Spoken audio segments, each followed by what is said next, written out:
नमस्ते, राधे राधे। मैं कविता जायसवाल आप लोग को अपने यूट्यूब चैनल पे स्वागत करती हूँ। और आप लोग से हाथ जोड़ के रिक्वेस्ट है कि हमारे चैनल को जितना हो सके शेयर कीजिए, सपोर्ट कीजिए और फुल वॉच करके देखिए। और कैसा है कमेंट बॉक्स में ज़रूर बताना। ससुरु बागिया लगावई बड़ी दूर महाकिया वैगे दाक। ससुरु बागिया लगावई बड़ी दूर महाकिया वैगे दाक। ससुरु गे दाक खलवैया ग विदेश महीनवा दिनमा फागुनक।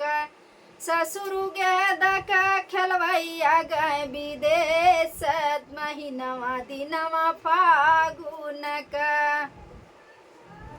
हो जेठऊ बागिया लगावई बड़ी दूर महाकिया वै गे दक।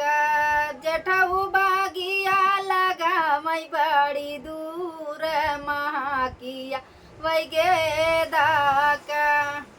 जेठऊ गे दक खेलवैया गए विदेश महीनवा दिनवा फागुनक।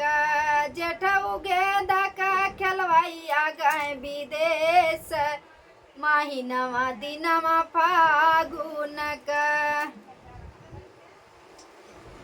देवरु बागिया लगावई बड़ी दूर महाकिया वैगे दक।